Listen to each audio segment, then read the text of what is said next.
Okie doke. Let's get started with our kefta on pita. So with our Mediterranean cuisine, we have kefta on pita with a tzatziki sauce. When we're done, it's going to look like your classic gyro, I guess, pita bread sandwich, lots of delicious fresh vegetables. Then we'll have kefta, which is our meat, like a meatball, and then the tzatziki sauce, the yogurt sauce. So the kefta, what that traditionally is a ground meat patty, sort of, but it's ground meat, and it's usually shaped into kind of like a football shape, and then put on a skewer, and cooked on a skewer on a grill. So where I get the kefta is usually from that shape, that football shape, but we're gonna have ground turkey. Lamb is pretty traditional, so if you have lamb or like ground lamb, you can make it with lamb or beef. I've got turkey, chicken, lots of different ways you could mix it up. But like I said, it's usually this football shape, skewered and then cooked over a grill. We're going to football shape it, and we're going to bake it in the oven. All right, so I have a couple sections here. I have the kefta, I have the tzatziki, and then I have all my fresh vegetables that I want to prep when I make everything together. So I'm going to start with the kefta and get my meat mixture ready to go, get that in the oven, and then I can focus on my tzatziki and my vegetables. So for the kefta, I'm going to need 3 tablespoons of minced onion, 3 tablespoons minced onion, 2 tablespoons minced parsley,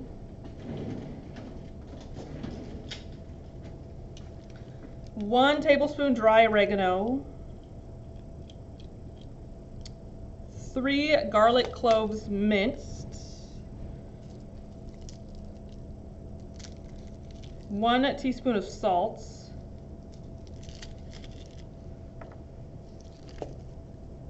1 teaspoon of ground cumin,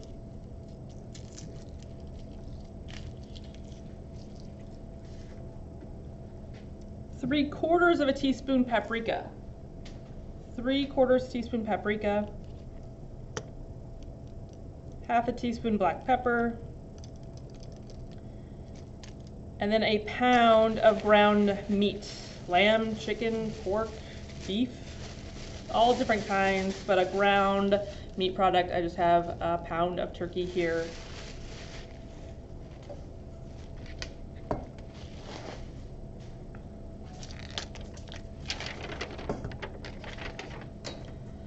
All right, so I think what I'm gonna do first is get this open, and I do have a poultry product, so I wanna be careful of my cross-contamination, but I'll just get this kind of out of here first, and then I'll get all my dry herbs and seasonings in there.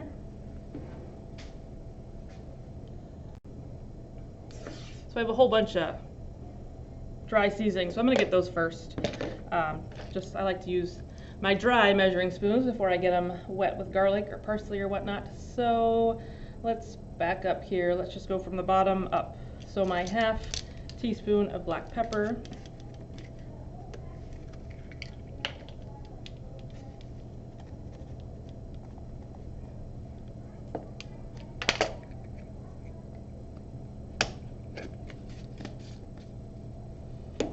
3/4 paprika,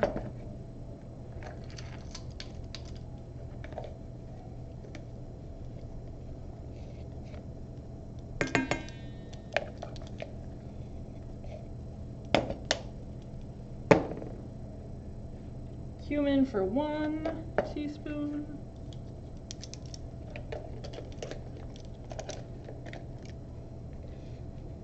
I really like this mix here because it's super flavorful with all the stuff I'm getting in here. It's quite tasty. 1 tablespoon of the dry oregano, lots of dry oregano. Will it fit in there? Pop the lid up.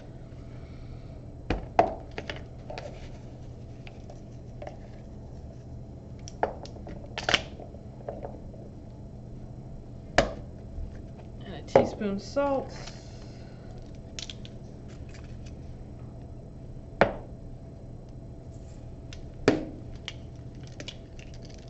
All right, so now I can take care of my onion, parsley, garlic. So my onion, As we remember, you can cut off that root end, but I'm not going to leave it, I'm not going to cut it all the way off. I want to leave it intact.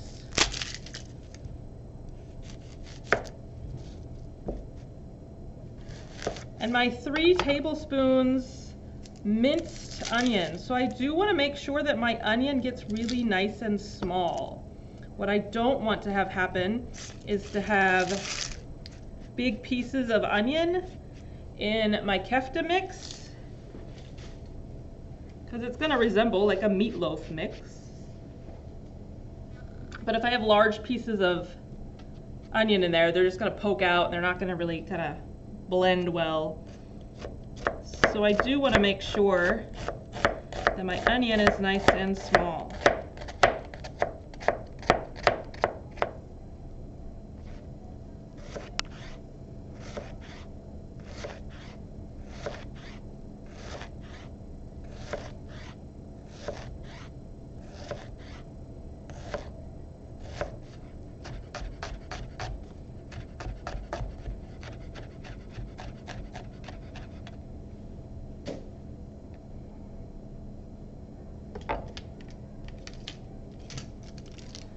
Three tablespoons. You can see, hopefully, how small it is. Not really. 1, 2,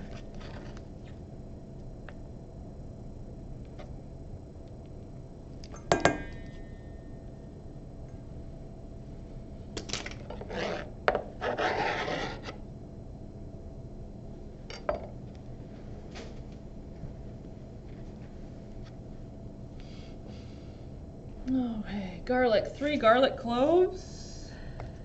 Same thing, nice and small, minced.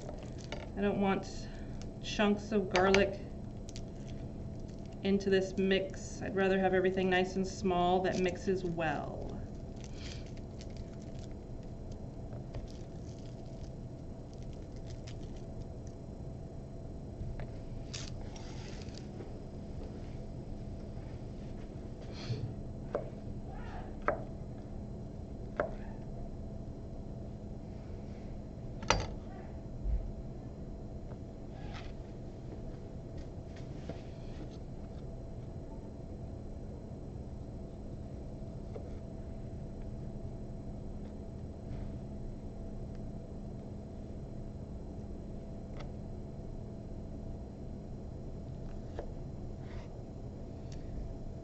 As I'm cutting my garlic, I realize I need to preheat my oven because I am going to bake. I'm going to bake my keftas. 375.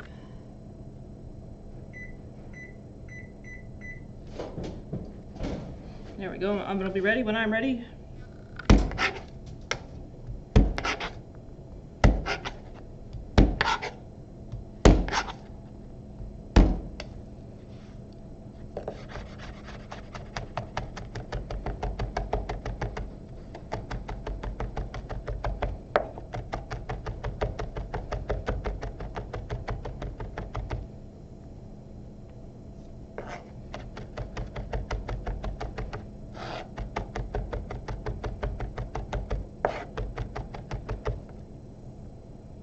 All right, nice and small.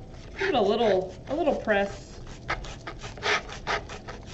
That's fine. It doesn't have to be completely disintegrated, but definitely small bits of garlic.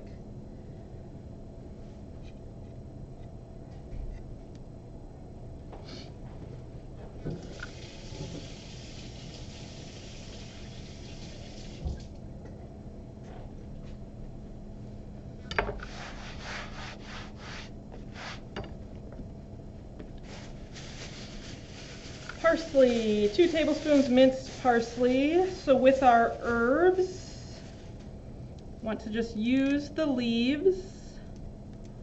Stems we don't generally chop up. Which are great for a stock if we had one.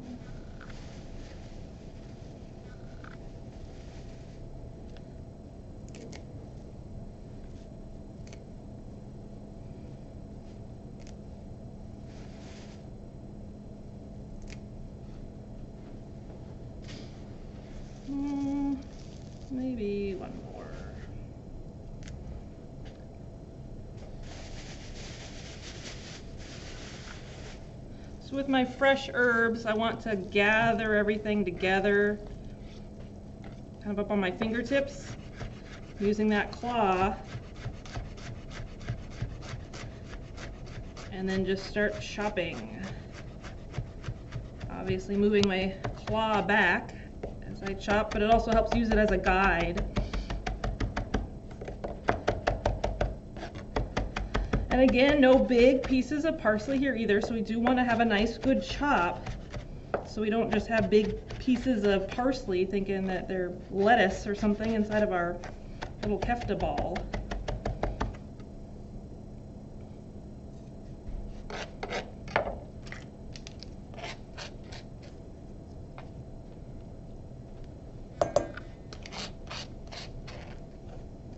Lots of parsley.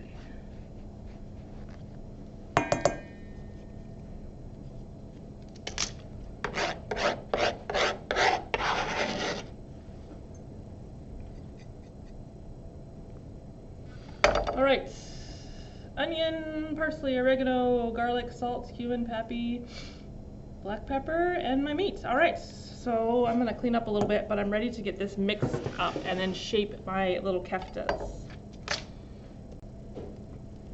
All right, so I'm ready to mix everything up. Got everything in my bowl. Got some gloves just to make mixing a little easier. I think mixing with your hands is probably the best plan of attack here. So with my steps, I preheated my oven, and it says mix all ingredients in a large bowl. You can make one test patty on the stovetop to taste for seasoning. So one thing about having a test patty, because I have this raw meat, right, but I also want to make sure that this doesn't suck when I'm done with it. How do I check its seasoning? How do I check the flavor of it? What can I do? I don't want to be eating this raw turkey. Even still, I'm going to eat this warm, so even things that are cold versus warm are going to taste different. So even in an odd world where eating raw turkey was okay, you still wouldn't get a great flavor combination happening because you're going to eventually be heating everything up. So how we fix that is we just make a small test patty, meaning I have a small pan on the stove, and I'm just going to make just a little patty and cook that up so that I can taste the seasoning on this before I go through. And then, like I said, hopefully everything tastes okay. That's my opportunity to adjust seasoning if I need to. So if I want to adjust seasoning after I cook my little test patty, that's the time to do it. So I just have a small pan here, and I'm just going to carefully be cooking this test patty.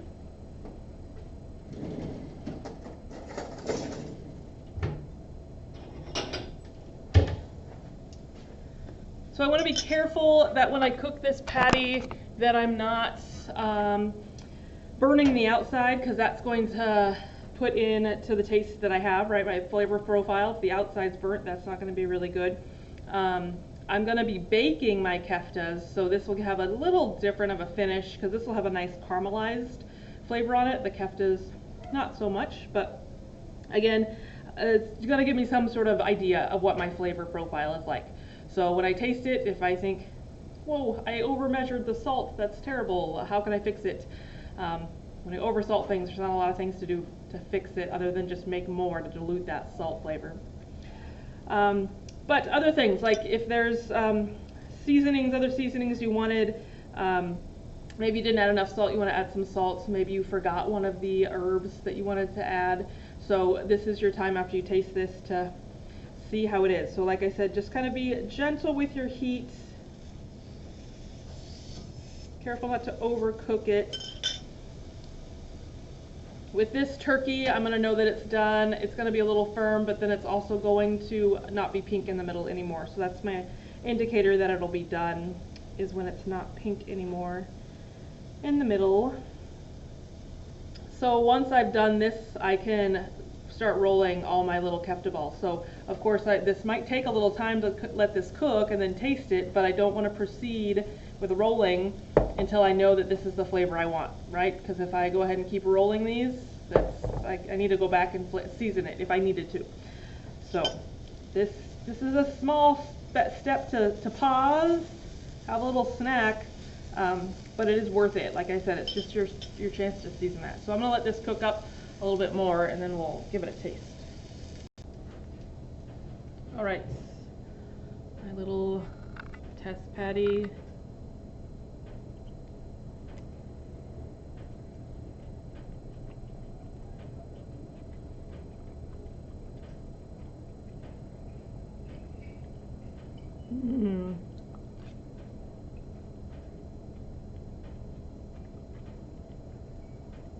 I think it's okay. I'm wavering on the salt side.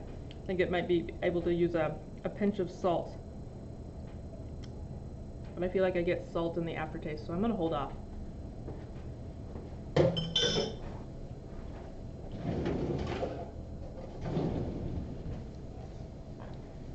I think I'm good to start rolling. I taste the cumin. I taste the parsley. Paprika in there. Really, really tasty. So like I said, I was just kind of wavering on the salt, but I'm gonna err on the side of caution and not do that. So after I've made my test patty and I've adjusted the seasoning, I'm gonna make even-sized meatballs using a scoop if you have one. And we're gonna place on a baking dish. Make sure they are evenly spaced and bake for about 20 minutes. Check for doneness. So what I'm gonna do, because I have a scoop, you can definitely just portion them with your hands. Or like a spoon if you have a spoon at home. But I'm going to portion them out into balls, but I want to get that traditional kefta shape. So once I get done portioning them all, I'm going to put them in my hands and just kind of roll them so they get that football shape. And that's that traditional kefta shape that I'm talking about. Important to make sure that your portion sizes are even, whether you're using a scoop or just a spoon. Even sizes give us even cooking, right? So we have teeny tiny kefta balls next to big giant ones. They're not going to cook the same. The little tiny one's going to be dried out by the time the big one is good to go. So just be mindful that your sizes are even.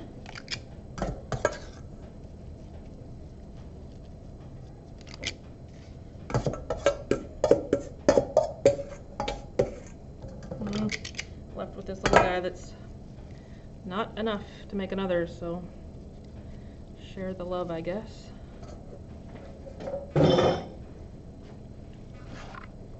Okay, so now I can go through, roll my keftas. Like I said, just kind of like a little football shape. And I really like making this shape too, because you'll notice at the end when I have this pita sandwich that I have something that's a little bit oblong, and I don't have this meatball in like my pita sandwich that's hard to bite. And then maybe, you know, every other bite I get a piece of meat because my meatball is kind of bulbous and weird. But if I have keftas, these longer shapes, I can put 2 or 3 of them into my pita bread, and you should have meat from end to end and meat in every bite versus kind of a random meatball every now and then. So it also says we want to have them evenly spaced, just so they're not like overcrowded. Move these around just a tad. All right, I think we're good to go. We're good for the oven. So it says to bake for 20 minutes. Then we'll check our doneness by either inserting a thermometer, or we can pry one open to make sure it's not pink anymore.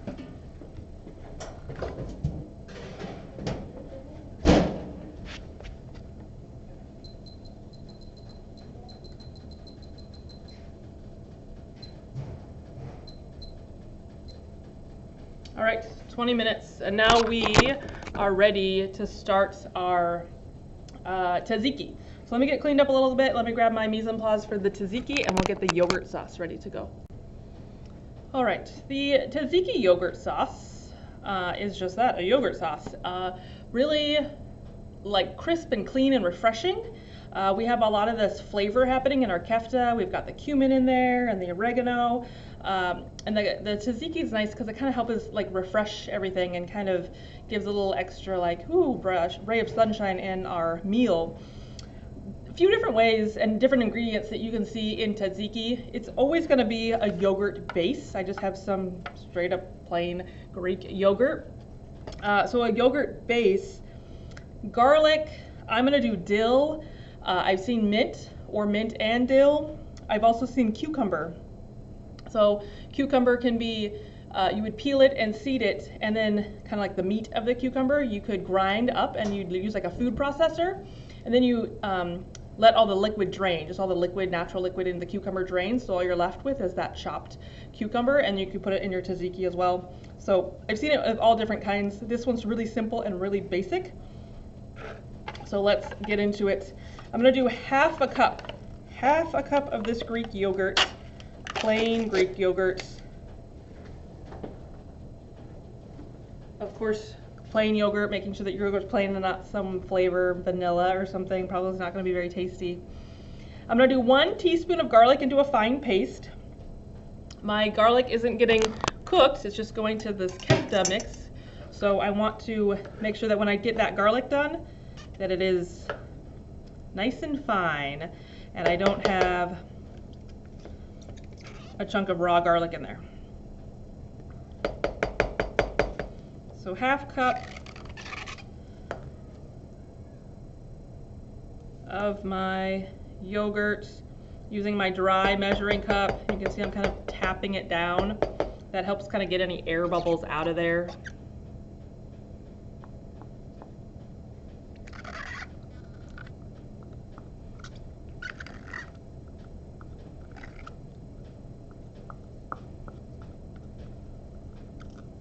Okay, I'm going to hang on to my spatula. I will whisk everything together till smooth. I used this 5.3 ounce container of Greek yogurt, and that got me what I needed. I mean, there's just like a hair left in there, but good point of reference. If you're wanting to just make a small batch of this, this little cup got me what I needed. All right, so now some garlic, nice and finely minced or into a paste. I want this nice, refreshing yogurt sauce, and you know, a good kind of hint of garlic, but I don't want to be like knocked off my feet with garlic, so I do want that fine paste, no big chunks.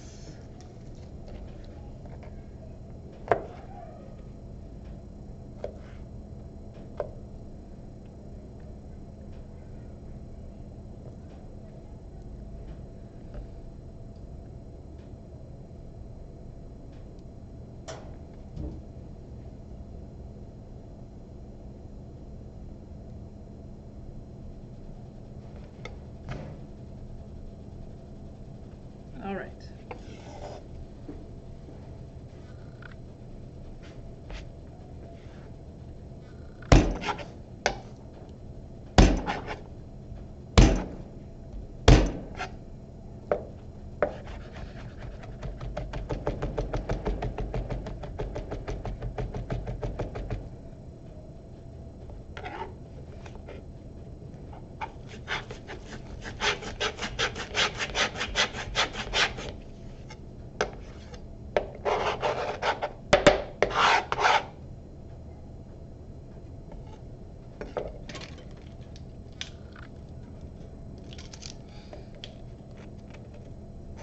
All right, that's a little shy, but I'm gonna say that's fine.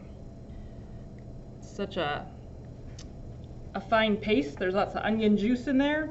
I have a feeling that's gonna get well distributed throughout that yogurt sauce. So my steps say, mix all the ingredients in a small bowl till smooth. Taste and adjust seasoning if needed. I'm gonna need a 1/4 teaspoon of salt.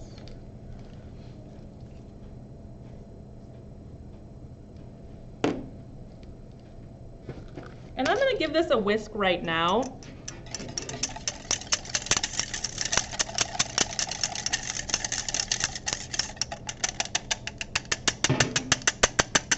Doesn't take much to get it smooth.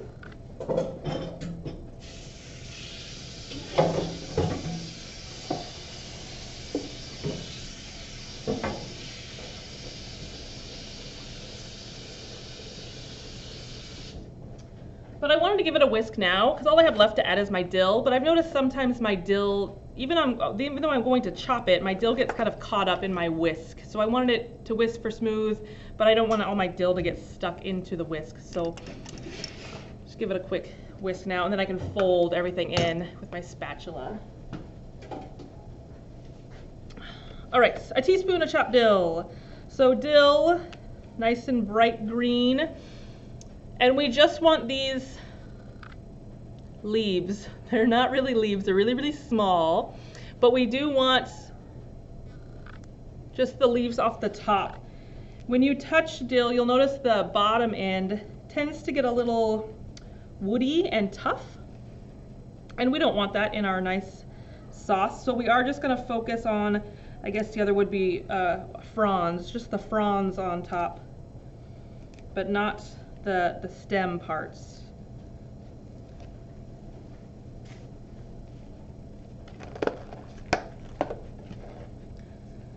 Gather things together gently.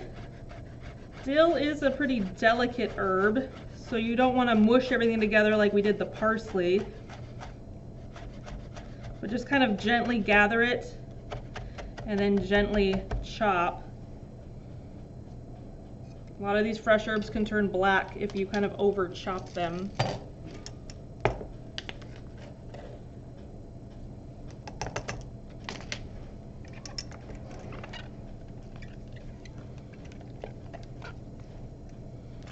So just a quick fold. And then it's got this really nice bright white color, freckled with some green. Dill.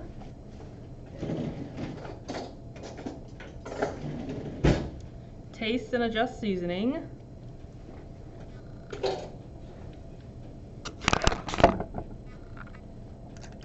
Yeah, that's good. So that's tzatziki. Quite simple. Just mixing everything together and you're good to go. All right. So now I'm ready to start getting all my other fresh vegetables together so that when my keftas come out, I can make my Euro patty kefta meal when I'm done. So let me get cleaned up with this. Let me gather all my other fresh ingredients that I'm going to use to build my little sandwich. So fresh vegetable topping options that I have. Well, we're going to start with some pita. So my pita bread, I just have a traditional Greek pita, different than a pocket bread. A pocket bread would totally work for this. I think those are kind of fun. But this is just a nice pita, really soft. And I always like these heated up just a tad. My keftas still have 8 minutes and then I need to check them. But what I am going to do is that when my keftas come out of the oven, I'm going to turn my oven off, and then but right before I'm ready to build, I want to make sure all my mise en place is done, but right before I'm ready to build, I'm going to throw this in the oven right on the rack and just let that extra residual heat in the oven heat this up so that I can make my kefta or make my little pita. So if I were to bend this, this tends to break, but if it's warm, it has a little bit more flexibility. So I'll wait for that to come out and then utilize that. Feta cheese. So I have feta cheese that just crumbled here. Feta cheese is really nice, fresh cheese. You can buy this in a brick, and then I would just suggest you can cut it. The thing that's really fun about feta is it's really it's firm, but you can cut it or you can crumble it. So when you cut it, it usually holds that shape. So you have really great knife skills and you want to make a really nice pretty dice. You can dice it and it usually stays the nice dice, or you can just crumble it in your hands and it just has a nice crumble to it. Or you can purchase crumbles already crumbled, nice and easy. Kalamata olives sliced. So a nice Greek Kalamata olive. The ones that are kind of purpley. These ones are already cut in half. So I may go ahead and cut through them one more time. So I have olive quarters. The Kalamata olives I really enjoy, but they're really salty, and they're salty because the brine that they sit in is salty. The olive itself starts as really quite bitter, and when they pick them and harvest them, process them, do all that, they go through this brine or sit in this brine, and the brine is really salty. So it makes it delicious, but some people might think that it's just a little too salty. They don't like the Kalamatas because they're too salty. There's all kinds of different olives out there in different brines. But Kalamatas are tasty, but I want to cut them a little smaller because they do have a hint of salt to them, so I want to kind of even that out throughout my sandwich. Lettuce. I have romaine lettuce. I'm just going to make one little sandwich, so I'm going to cut one romaine leaf, but you can have a whole head. But we are going to do a chiffonade. So if you remember from knife skills, our chiffonade is going to be nice thin slices. So again, I'm trying to build this sandwich hopefully easy to eat, but the bigger I make my vegetables, the harder it is to make my sandwich. It now becomes a fork and knife operation versus just kind of a pick up and eat, grab and go operation. So nice thin lettuce. Tomatoes diced. I just have a Roma tomato here. You can use cherry tomatoes that are sliced.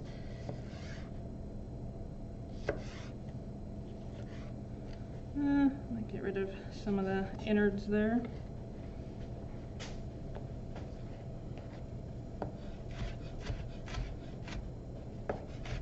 I personally am not a huge fan of tomatoes. If they're not like crazy fresh and local, I don't mind tomatoes, but I like them like right at the end of summer, right when they're super fresh and delicious. And then cucumbers, diced. So this can be done in a couple different ways. We've done some work with cucumbers before, and I talked about how the skin can be kind of tough. So if you want to peel it, just to make eating a little easier, sometimes the skin can be a little bitter. Just gonna peel mine today, just because it sounds good right about now.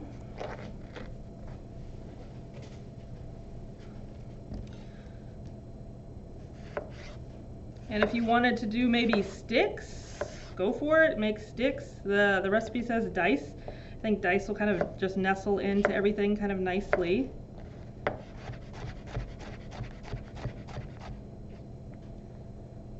And of course, all kinds of other vegetable options available to you. Onions, different types of olives, bell peppers, any other vegetable that just sounds delicious. Maybe some roasted broccoli or something. There's all kinds of different ways that you can add vegetables to your sandwich. Whatever you are liking, you're eating it, so go for it. So, let's see here. I got 3 minutes left on my timer to check those keftas. And then we'll check them out and see where we're at, and then maybe we can start building. We'll wait here just a little bit longer. My timer has gone off. Got a big old mess here. Not really, it's an organized mess, I guess. But I got lots of toppings out here for my sandwich, which is really good. All right, so let's check those. I'll show you how I checked them. They're good to go. I'm gonna turn my oven off, but then like I said, with the warm oven air, I'm gonna let that heat up while we talk about checking for doneness with our keftas.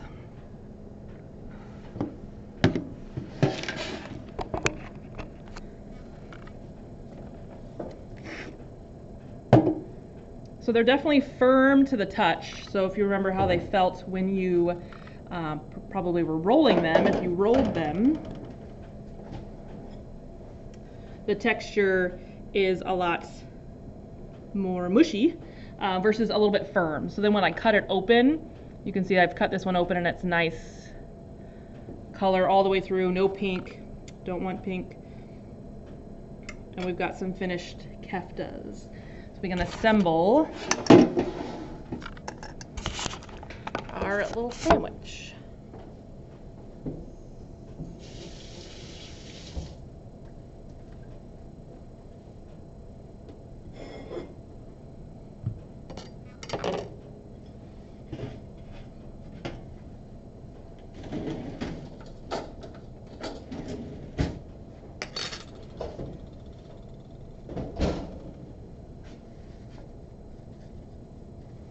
maybe a tad bit longer.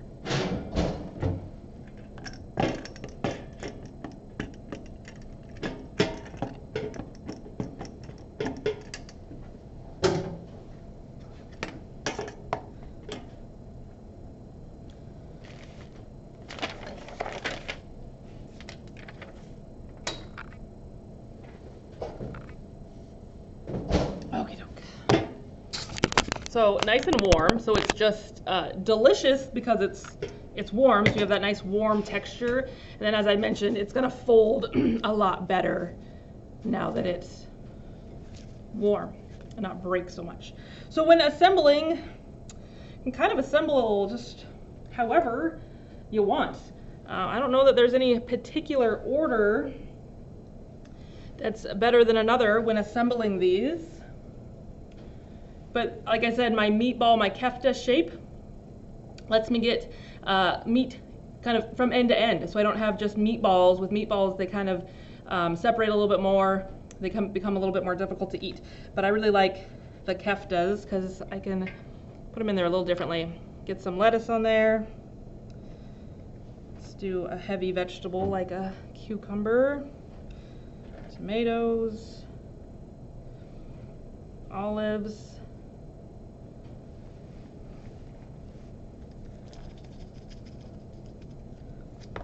feta cheese,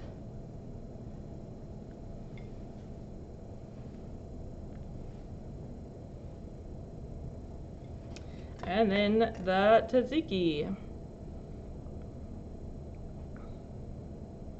So like I said, order kind of is up to you. I haven't found any specific science of what's great for order here. It all works pretty well. It's quite tasty in the end.